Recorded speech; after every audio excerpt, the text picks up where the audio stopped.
It looks a little blurry.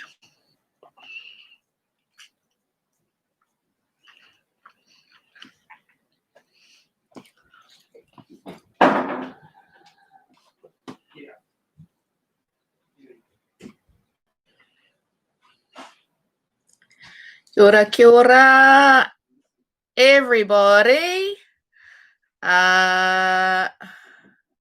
Welcome to tonight's Anti-Racism Reading Nook. Do let me know.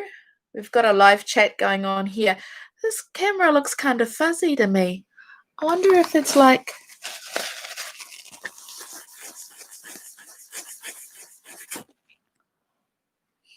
Oh, there we go. That's a little bit better. There we go. Anyway, kia ora and welcome to Aunty T's Anti-Racism Reading Nook. We missed last week because I was busy preparing for us to go over to Waikato, and we were going to Waikato to support our whānau over there, and our friends and colleagues who have been standing up to the presence of racism in the academy, and in particular in their context at the University of Waikato. And it became really upsetting for us to hear. You know, it's not surprising, but it's nonetheless upsetting. And we felt, myself and our whānau over here in Aotearoa, felt great aroha for what our whānau over there were going through.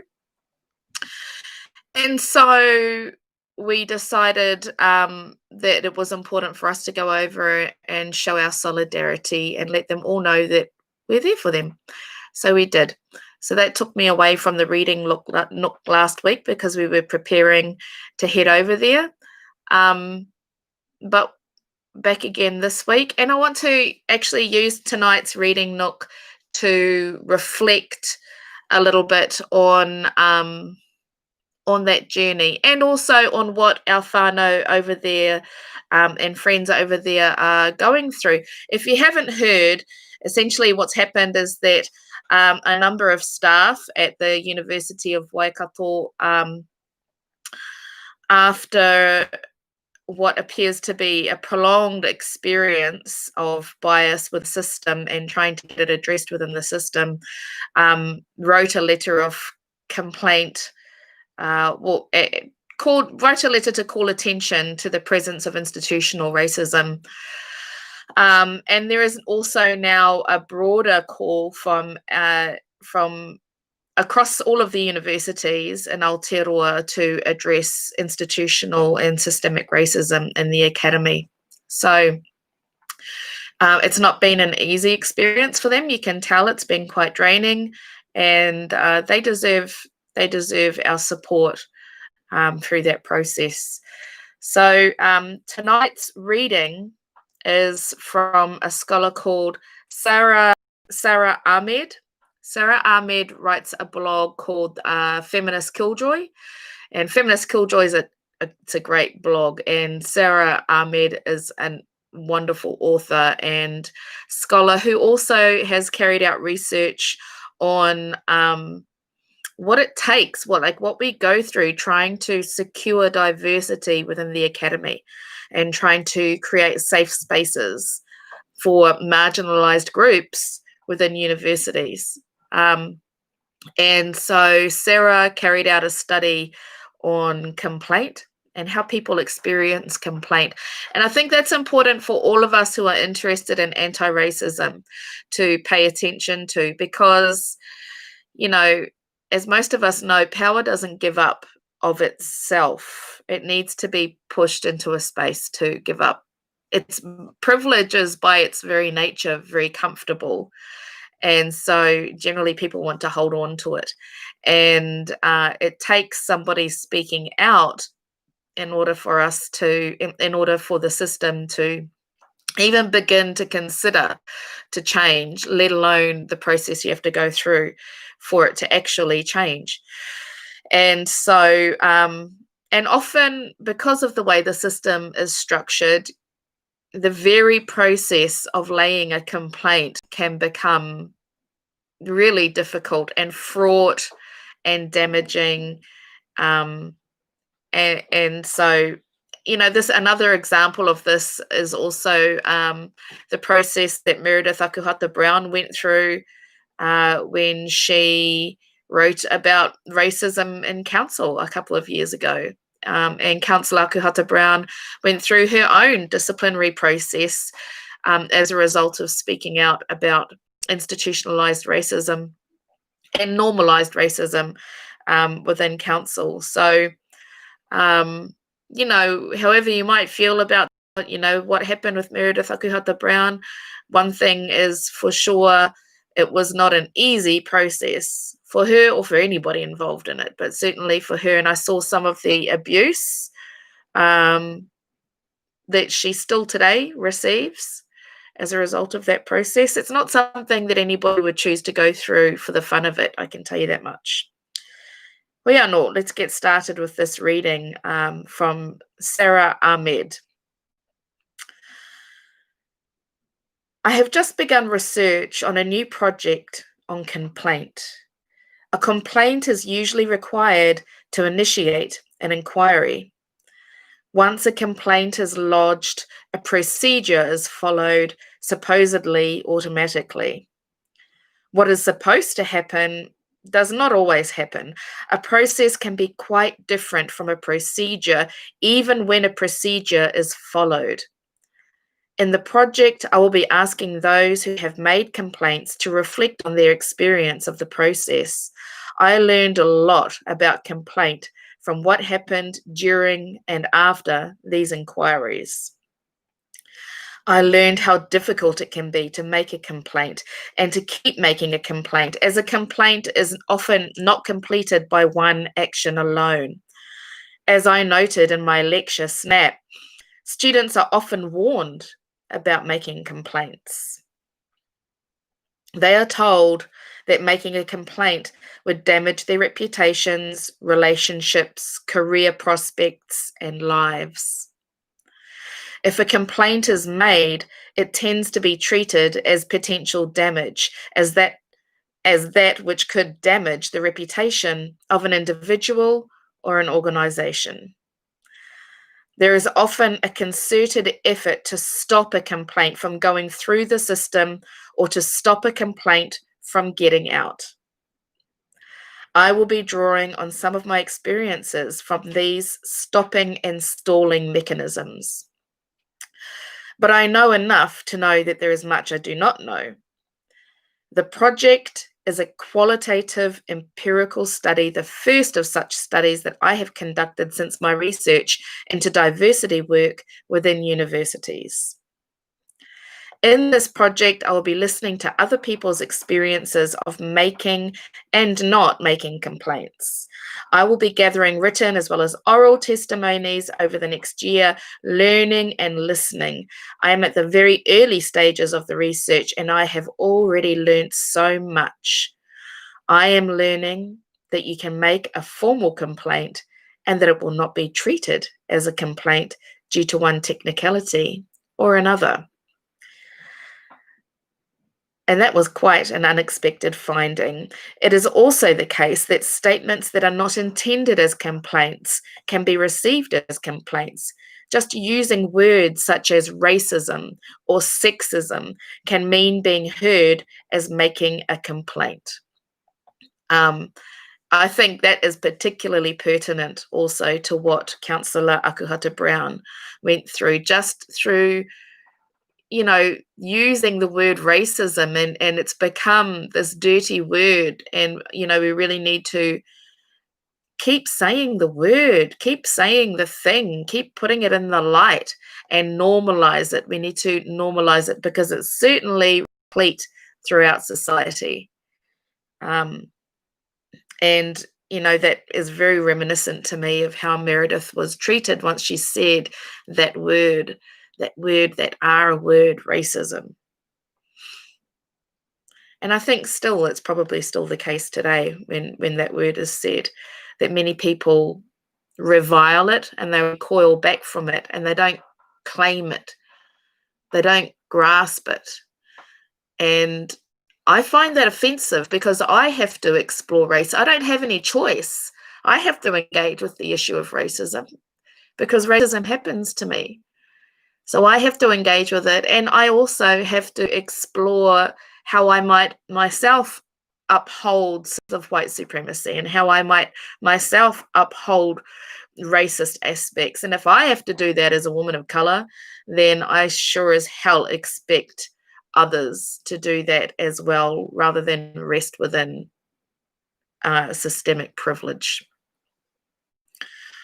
And the other part of it is also, I mean, often people recoil from the word racism because it's deeply uncomfortable for them, particularly more so if they don't experience the brunt of it every day, then they'll recoil from it.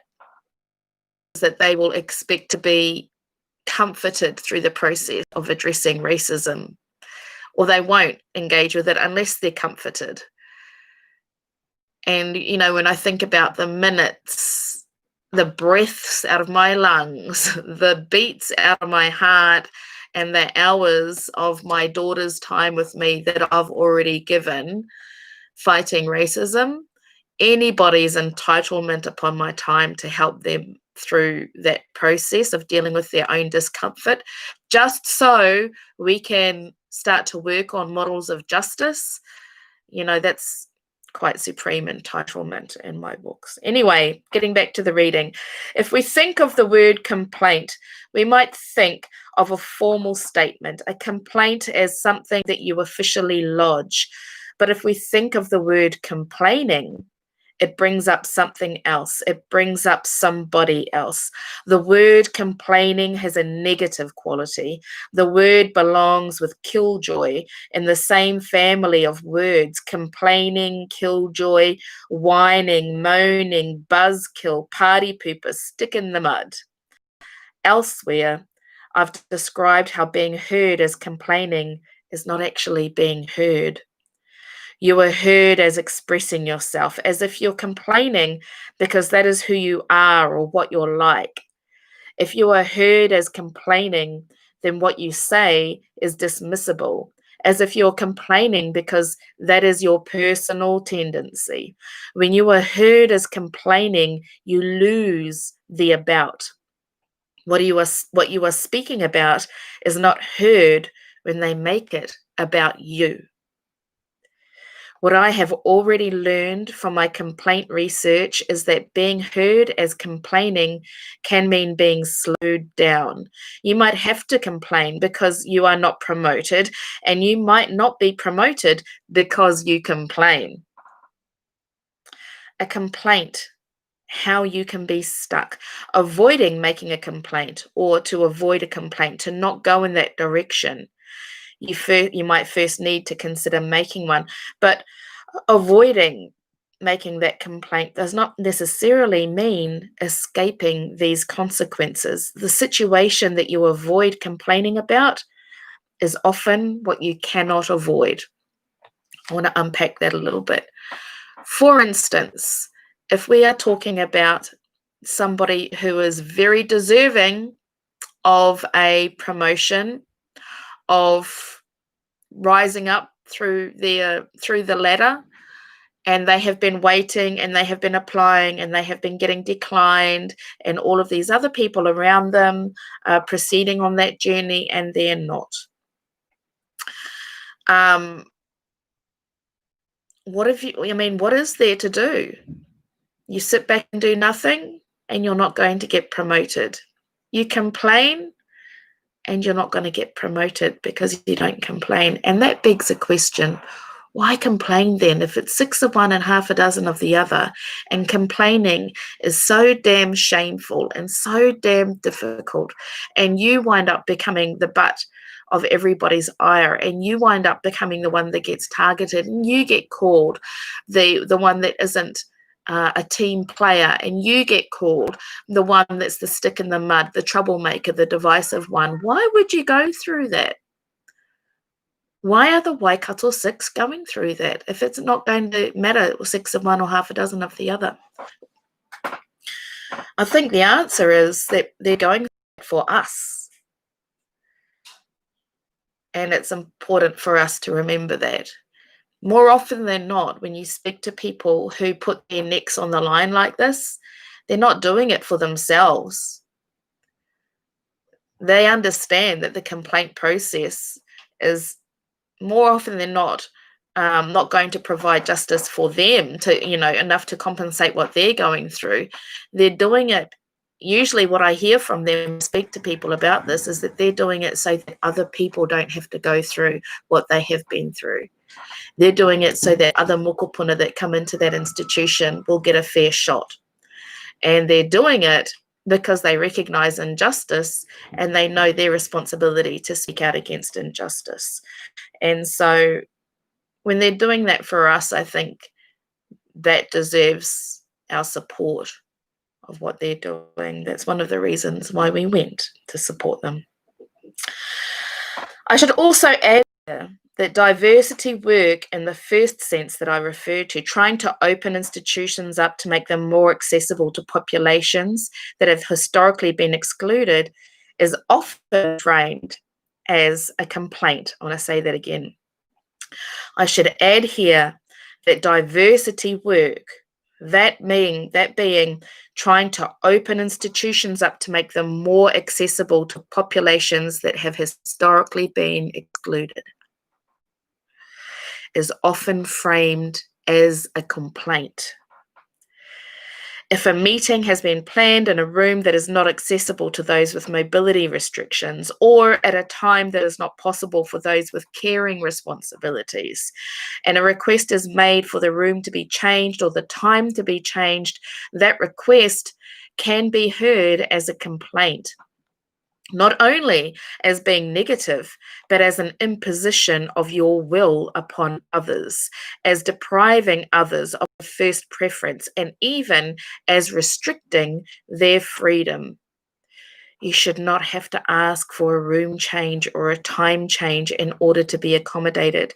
But if you have to ask for a room change or a time change, a request becomes an appropriation, as if you are taking up their room and their time. And that is, again, of course, so important in relation to what is happening at Waikato, but it also makes me think about what's happening at the University of Otago at the moment with the court case against their preferential entry system for medical students, and the way in which people see that as inequality, and our lack of understanding about what it takes to achieve equity and what constitutes fairness. There's the way in which people complain about our pursuit of fairness and justice is usually it's wrapped around the protection of their own privilege, which is exactly what the complaint around the University of Otago preferential entry program is. They're fighting to protect their own privilege.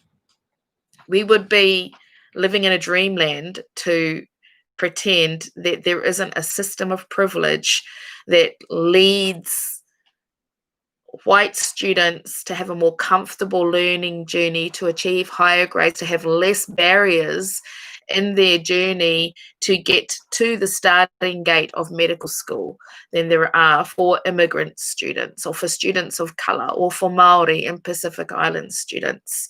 It's exactly those types of barriers that mean that we have less Maori in the workforce. It's exactly that type of racism in the system that means that we have less Maori in the workforce. And, particularly for, if you look at Maori and Pacific Island populations together, amount to about 20% 25% of the New Zealand population, Māori Pacific Islanders. You look at the health workforce, Māori are 7%, Pacific Island workforce, 3% of the health workforce. There's a huge disparity there. And what does that mean? Like I remember, like we're not talking about, this is just nice abstract things. We're talking about health. We're talking about lives. I know that when our Uncle Pat stopped, when he passed away and was no longer the doctor here that everybody would go to, that people would travel from here down there to go to because he was a Maori doctor and he understood our people and they'd rather work with him. Men stopped going to the doctor. And when our tāne stopped going to the doctor, they got sicker sooner. They stopped getting checked up on. And it shows eventually in the urupa. So, these things have real ramifications for us in our worlds. And yeah, it just made me reflect a bit on that, on the Otago University scenario as well. Even a request that is about meeting compliance with existing equality legislation, like the Treaty of Waitangi,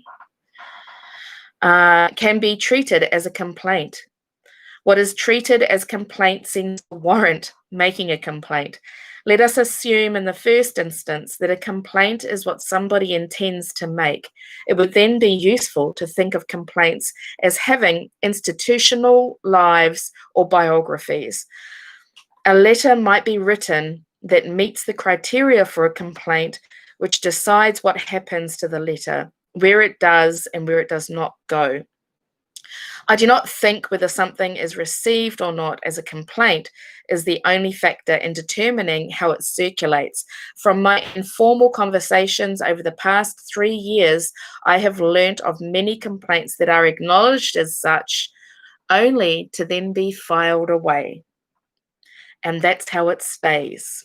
A complaint can just sit there, even though a complaint procedure, if followed, should have meant that the complaint would have gone somewhere.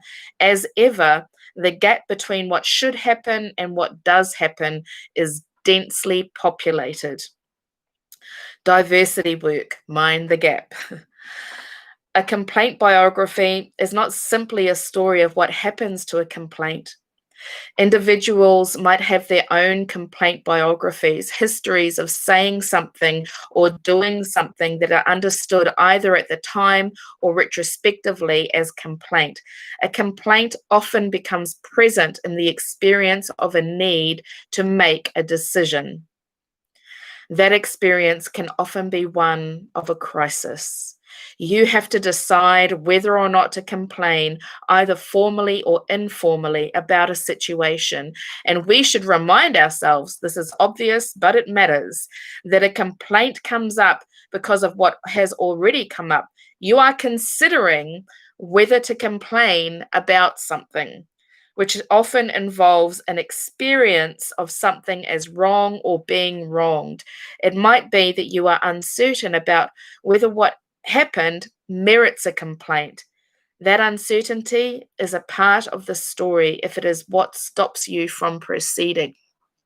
On top of that, for Te Māori especially, we have issues of whakamā.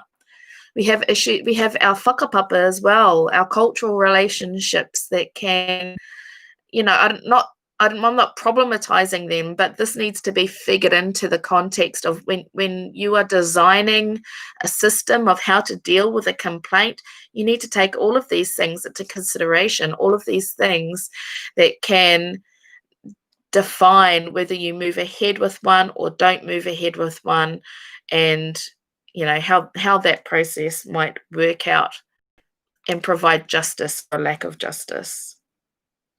And all of that, I believe, underpins the necessity of having te tiriti at the centre of a process, and our tikanga as well. But having it done in a way that can look after the mana and the tapu of people who are involved in that process. How a complaint is treated is also about how those who abuse power are not made responsible for abuses of power. How a complaint is treated is how abuse itself is minimized or reduced and made the responsibility of the abused, as if abuse would just disappear if those who are abused did not let it appear. A complaint biography would include those times that we decide not to make complaints, not to say something, not to do something, despite an experience or even because of an experience. A complaint can mean being prepared to talk about difficult and painful experiences over and over again, often to those with whom you have not built up a relationship of trust, and those who represent an organization that is implicated in some way in what you are complaining about. This is the quagmire, of what it is to complain. And I have, I've reflected many times this week on the quagmire that exists when a when reviewers are appointed from the same iwi as the people who have lodged the complaint. That's a particular quagmire in and of itself as well. You might decide not to complain because of your attachments to a person, to a group, a department, or an institution. You might take seriously the warnings that a complaint would be damaging. You might worry about causing damage, and you might make a decision not to complain because you cannot risk the consequences of a complaint. A decision not to complain can be influenced by past experiences. You might not be confident that your complaint will be taken seriously because you have not been taken seriously. The reasons you don't make a complaint are often the same reasons that you need to make the complaint in the first place. The decision whether to complain is also often made in light of advice, suggestions, and guidance given by others, whether welcomed or not. A complaint biography includes the experiences that lead to a complaint, but also the experience of a complaint if that is indeed the course of action taken. In these cases, a biography of a complaint and that of a person are part of the same story. What happens to a complaint also happens to a person. In some cases, it takes a group to form in order to proceed with a complaint. Or a complaint involves gathering testimonies from a number of people. What happens to a complaint also happens to a group of people. And given that a complaint can take many years to go through a system, the story of a complaint is often a story of exhaustion. A complaint can take over lives. A life can become a complaint, or a life can feel like a complaint. I am also learning when you make a complaint within an organization, so much is revealed about that organization. A feminist fight is for the one who has to complain to stay in a situation, to be given a hearing. If you have to complain in order to stay in a situation, you often have a situation. We have to fight so complaints can be heard. We have to fight so we can stay. I'm wrapping it up there because those are powerful words to finish. Our people, Kōkalinda Tuhiwai Smith, Tuapo Temara, Brendan Hokofitu, Rangi Mātāmua, all of the people who have been involved in, speaking up about racism. They're known as the Waikato Six, but, it's not just them alone. I went there myself last week and I heard story after story after story of what people are going through. And as Sara Ahmed is, what they're going through, what happens to them is happening to us. And it is a story of exhaustion. We cannot allow them to go through this alone. And, you know, she just says it so much better. We have to fight so we can stay. They could get up and leave tomorrow. The students could get up and leave tomorrow. And I've heard many who are saying that they are leaving. I hope people stay, but I understand if they leave. But those who are staying for us, all of us. They're staying in the fight to get justice so that those who come after them do not have to go through that as well. That deserves all of our support because it is too much. Institutional racism, organizational racism, systemic and normalized racism is too much for any one person to take on by themselves, or even a small group to take on by themselves, or even just the people in that university to take on by themselves. They need us, their people, their whānau, their hapu, their iwi, who will also eventually be sending our own mokopuna through that system at one point or another. They need us to stand with them and support them and stand by them through this. And so I'm very happy that we had the opportunity to do that last week, but we still stand by them. We still stand by you, Brendan. We still stand by you, Po. We still stand by you, Kokalinda, Rangi, Nepia, Nalani, all of you. We stand by you in this process. And we join the call in calling for all universities in Aotearoa to be reviewed for racism and the role of te tiriti in academia. So, I runga I tēnā, he mihi anō ki a koutou katoa. Thank you for joining another reading Nook. Look forward to Thursday. Hei kōnā.